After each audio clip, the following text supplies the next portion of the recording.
Hello. आज मैं आपको जो कथा सुनाने जा रही हूँ उस कथा का नाम है गजराज व मूसकराज। प्राचीन काल में एक नदी के किनारे बसा नगर व्यापार का केंद्र था। फिर आए उस नगर के बुरे दिन, जब एक भारी वर्षा हुई। नदी ने अपना रास्ता बदल दिया। लोगों के लिए पीने का पानी न रहा और देखते ही देखते नगर वीरान हो गया।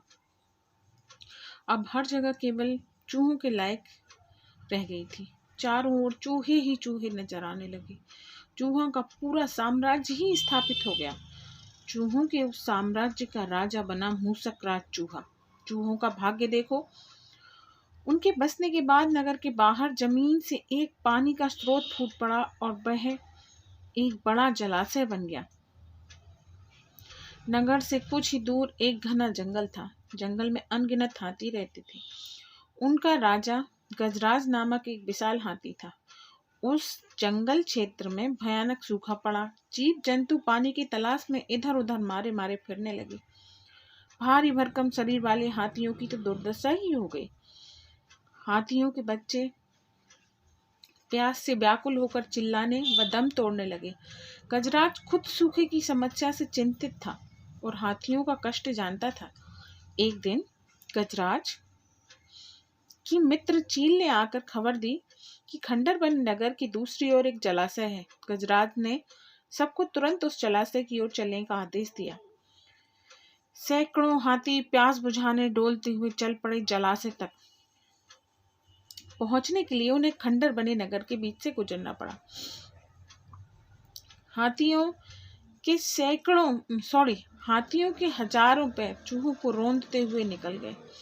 हजारों चूहे मारे गए। खंडर नगर की सड़कें चूहों के खून मांस के कीचड़ से लथपथ हो गई। मुसीबत यही खत्म नहीं हुई। हाथियों का दल फिर उसी रास्ते से लौटा। हाथी रोज उसी मार्ग से पानी पीने जाने लगी।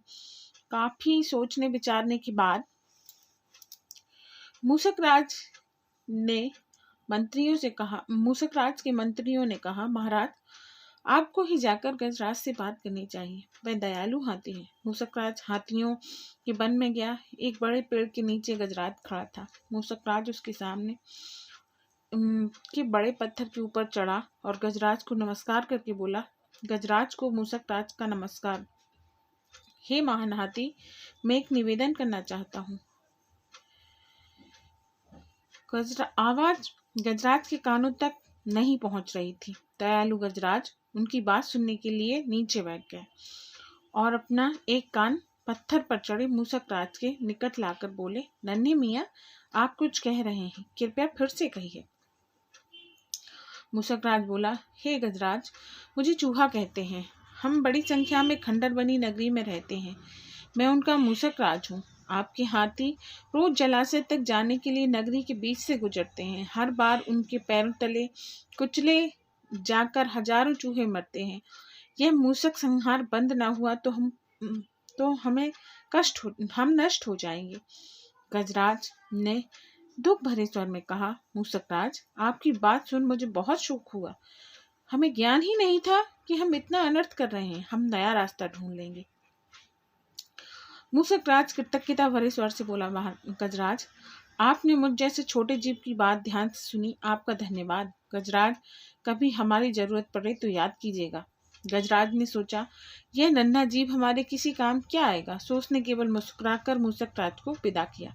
कुछ दिन बाद पड़ोसी देश के राजा ने सेना को मजबूत बनाने के लिए उसमें हाथी शामिल करने का निर्णय लिया। राजा के लोग हाथी पकड़ने आए।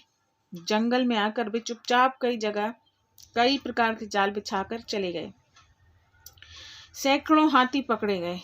एक रात हाथियों को पकड़े जाने से चिंतित गजराज जंगल में घूम रहे थे कि उनका पैर सूखी पत्तियों के नीचे छल से दबाकर रखे रस्सी के फंदे में फंस गया। जैसे ही गजराज ने पैर आगे बढ़ाया, रस्सा कस गया। रस्से का दूसरा सिरा एक पेड़ के मोटे तने से मजबूती से बंधा था। गजराज चिंघाड़ने लगा। उसने अपने सेवकों को पुकारा, लेकिन कोई नहीं आया। कौन फंदे में फंसे हाथी के निकट आएगा। एक युवा जंगली भैंस गजराज का बहुत आदर करता था। जब वह भैंसा छोटा था तो एक बार वह एक गड्ढे में जा गिरा था। उसकी चिल्लाहट सुनकर गजराज ने उसकी जान बचाई थी। चिंगाड़ सुनकर वे दौड़ा और फंदे में फंसे गजराज के पास पहुंचा। गजराज की हालत देख उसे बहुत धक्का लगा। वह चीखा, ये कैसा अन्याय है? गजराज, बताइए क्या करूं? मैं आपको छुड़ाने के लिए अपनी जान भी दे सकता हूँ। गजराज बोले, बेटा तुम बस दौड़कर खंडर नगरी जाओ और चूहों के राजा मूसक राज को सारा हाल बताना। उससे मेरी कहना कि मेरी सारी आस टूट चुकी है। भैंसा अपनी पूरी शक्ति से दौड़ा दौड़ा मूसक राज के पास गया और सारी बात बताई। मूसक राज तुरंत अपने 20-30 सैनिकों के साथ भैंसे की पीठ पर बैठा और वो शीघ्र ही गजराज के पास पहुंच गए।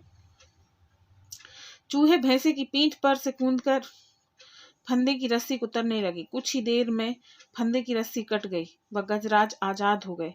सीख, आपसी सद्भाव व प्रेम सदा एक दूसरे के कष्टों को हर लेते हैं। हमें कभी किसी को छोटा या बड़ा नहीं समझना चाहिए।